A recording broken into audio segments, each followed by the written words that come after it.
touch me, touch me, touch me. I like the way she fuck me, fuck me, fuck me, fuck me. Hit it, hit it, hit it, drop. Hit it, hit it, hit it, drop. What's good with it, YouTube? This your boy CJ. And this your girl Rena and Claire. Make sure y'all subscribe to CJ Arena. Alright, today we got a reaction video on geography now. Ghana. Guys, don't forget to donate at the bottom so we can keep going, go to go. I know you're ready because I'm ready and you're ready. We're ready. Let's get it. Hey Barbs, I'm thinking about going to Africa. Where do you think I should go? Oh, I think you're Ghana, like my answer. Tanzania.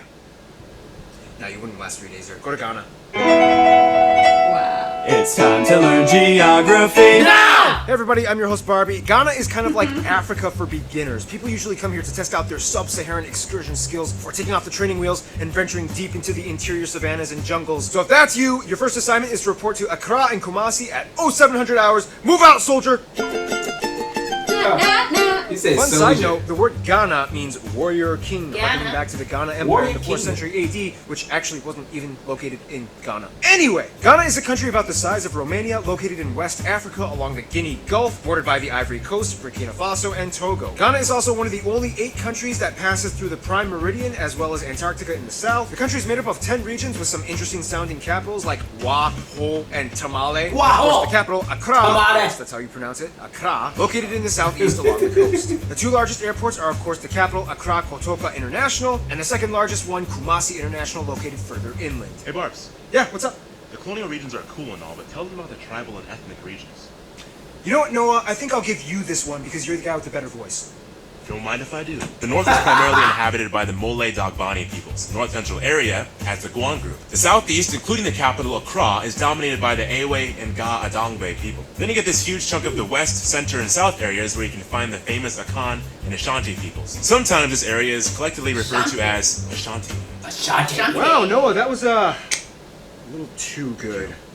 I don't want the audience liking you more than me. Get out. Now, Ghana is a constitutional republic, but nonetheless still kind of technically has a king, or disputably regional kings that act more like cultural figureheads rather than governmentally sanctioned legislators. However, these kings still do hold high positions of influence in society. Nonetheless, the most notable and powerful of all these kings would probably be the monarch Asantehene Nana Otumfuo Ose Tutu II, who rules over Ashanti land. He lives in the Manshia Palace in the Ashanti capital, Kumasi. Otherwise, other notable landmarks in Ghana might include the Elmina Castle, the oldest European building in sub-Saharan Africa, built in 1482, as well as the Cape Coast Castle. Each one has a dark history, being that used was for nice. transporting slaves. Kwame Nkrumah Mausoleum with the bronze statue of Dr. Kwame Nkrumah, not to be confused with the vandalized statue of him during the coup d'etat years. Independence Arch, Usur Fort, the Kakum Canopy Walk, Tenzun Shrine, and the Agbogloshi, the world's largest digital waste dump where criminals try to hack into confidential governmental computers. Oh, and the Kejetia Market, the largest in Africa, located in Kumasi in Ashantiland. And Ghana even has its own space center, the Ghana Science and Technology Center. And those are just the man-made landmarks. Let's see what Mother Nature brings to the table. Now, when it comes to the land, Ghana kind of like accidentally broke a world record. I'm talking about Lake Volta, Accidentally. the world's largest man-made lake fed by the Black, White, and Red Volta rivers. I remember the Burkina Faso episode? If you look at the map, this massive 400-kilometer-long body of water that scars the southeast side of Ghana, taking up about 4% of the land, is actually a reservoir byproduct created after the construction. I guess it was worth it. Now, the country is divided into 4 geographic terrestrial plains. The coastal plain, the Shanti Kwahu, the Volta Basin, and the northern plains. Basically, the south is wetter and the north is drier, sometimes even subject to those harmattan winds. Remember the Burkina Faso episode? With a more sparsely populated area, the north is home to open savannas and the largest nature reserve, Mole National Park, where you can see animals like elephants, hippos, baboons, crocodiles, and the national animal, the golden eagle. Man, mole, tamale, all these Spanish words. I'm surprised the Spanish had nothing to do with Ghana. Or did they? Did they? No, they actually literally didn't. Like, almost every European country, even Sweden, got in on it. You know, I think they're actually pretty okay. They have the whole side investment going on anyway, right? Aha. Ghana is also the 2nd largest cocoa producer after the Ivory Coast. Cadbury, the company that makes those diabetically amazing Easter eggs, actually imports 90% of their cocoa from Ghana, and is actually 2nd in Africa in gold production after South Africa. Gold plays a huge role in Ghana. In fact, the British touted the area as the Gold Coast during colonial times due to the high amount of gold reserves found throughout the country, especially in Ashantiland. This is why you shouldn't be surprised to find more gold material in Kumasi and the surrounding areas. Of course, agriculture-wise, typical African cash crops and staples like like cassava, yams, cotton, rubber, sugar, and palm oil are produced along with kenaf, the jack-of-all-trades crop. You can use the fibers in rope, twine, crude cloth, paper, bags. You can even feed it to your animals and use it as their bedding. It's kind of like jute. Remember the Bangladesh episode? Man, today is just like a reference overload. Of course, the staple dish made out of cassava and plantain powder is called fufu, a starchy substance typically eaten with stews and meats. Just a little side note, fufu, which goes by many other different names in Africa like sadza and ugali, is kind of like the staple for many sub-Saharan African countries. It's like what rice is to Asians and bread is to Europeans. Famous national dishes include things like kenke dumplings, wache, and be careful when mentioning jollof rice. Make sure there are no Nigerians around.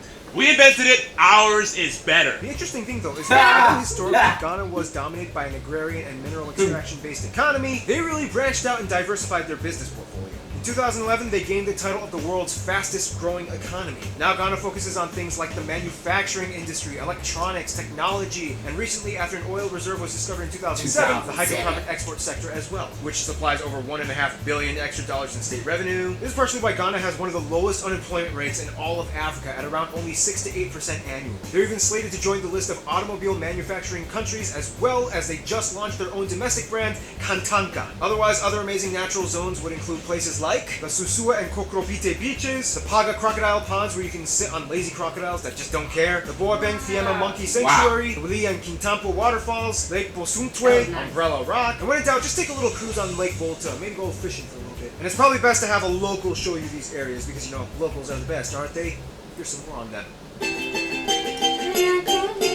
Now, Ghana is not only like Africa's training wheels, but also like Africa's first main sub-Saharan contact to Europe. And yes, the Saharan and Sahel west coast areas like Senegal and the Gambia had already been discovered, but essentially it wasn't until the Portuguese explorer Fernão Gomes came in the 15th century and established the Elmina settlement, regarded as the first European settlement in sub-Saharan Africa. Ghana has always been kind of seen as like a beacon of democracy in Africa, in which this guy handed over power to John Kufuor, making it the first peaceful democratic transition since independence in 1957, which also made them the first colonial sub-Saharan African country to gain independence from a European power. I mean, technically Liberia gained independence in the 1840s, but it was a confusing US-aided resettlement program and not so much a colony, but make of it what you will. First of all, Ghana has about 27 million people and usually scores in the top most democratic, transparent, stable, and safe nations in all of Africa. The country is made up of over 70 different tribes and over 200 different dialects. However, most of them fall under 5 main ethnic groups. The majority belonging to the Ashanti or Akan, making up about half of the population, the Dagbani and Mole at around 17%, Ewe at around 14%, and the remaining groups belonging to other peoples like the Ga Adangbe, Gurma, Guan, and Bassa, while the remaining 2-ish% are made up of non-Africans and whites. Also, they use the type G and D plug outlets, they drive on the right side of the road, and they use the Sedi, which is their currency, which also translates to cowrie shell, since those were used as currency at one point in time. Ghana is also very religious. The majority of the population, about 3/4, is Christian, mostly Protestant and Pentecostal. About 15% are Muslim, and the rest adhere to traditional beliefs and faiths. Now, each of the main people groups has a very distinct culture that contrasts with the others, along with mutually unintelligible languages. Nonetheless, English is still used for cross-communication by the majority of the population, as it was a former British colony. The most widely spoken native language, though, would have to be Twi, or various dialects of Twi,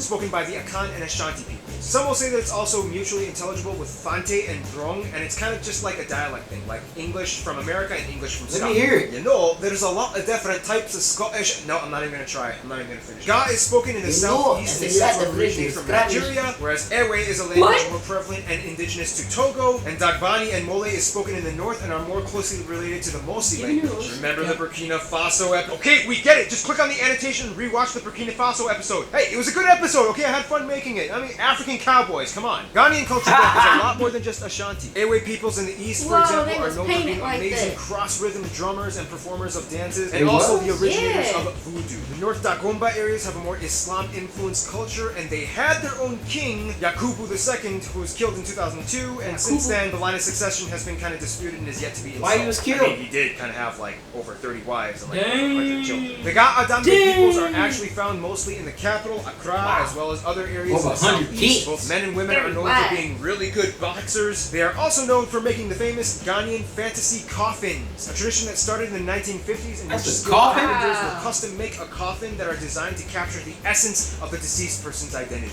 Then, of course, we reach the Ashanti. Now, there is too much about these people to summarize in a few sentences, but in the simplest way I can put it, the Ashanti have always played probably the most culturally dominating role in the history and development development of Ghana. Supposedly, they believe they are descended from the ancient Abyssinians that were pushed south from the Egyptians and played a huge role in the Atlantic slave trade, as well as the furious rebellions against the British. I mean, they did kind of have to fight like 4 wars over the course of 70 years to finally give in. Today known for their gold-rich people, beautiful kente cloth with elaborately designed patterns, and of course, the royal family. Otherwise, a few customs Ghanaians from all people groups follow include things like Never using your left hand to offer a gift, point, or shake someone's hand, as the left hand is considered to be the dirty hand. Many children are named after the day the week they were born on, per gender. For example, a boy born on Saturday might have the title Kwame, and a girl on Saturday might have Mom.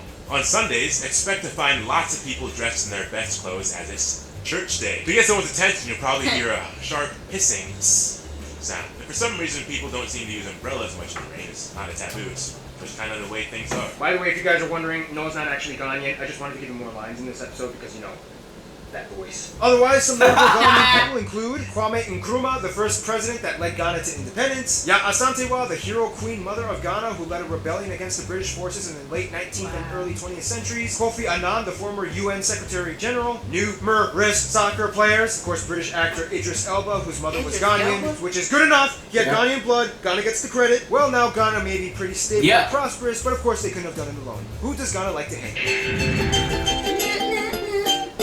Ghana has some of the oldest recorded history in sub-Saharan Africa, with roots that extend beyond the continent. First of all, like other regionally distinct nations, Ghana's people groups have historically had alliances with other neighbors for centuries. The Ewe have strong ties to Togo, the Dagombas in the north love Burkina Faso, and the Ashanti were always in touch with the similar Kwa language-speaking peoples of eastern Ivory Coast. Just like many other post-colonial states, Ghana still maintained close ties to the UK and almost immediately after independence set up agreements and policies that encouraged mutual relations. The UK also has the largest community of Ghanaians in the world, followed by New York in the USA, who also has close ties to Ghana as the East Coast is saturated with Ghanaian communities. When it comes to their best friends though, most Ghanaians I talked to have said it would probably be Nigeria. Although they have a huge rivalry in almost everything, be it music, soccer, or, you know, this stuff, they still share a deep bond that historically tied them for centuries, especially during colonial times when they shared a mutual struggle. Sierra Leone though is kind of like the cute but dramatic girlfriend that they've been with forever who keeps getting into trouble with the World Health Organization. In conclusion,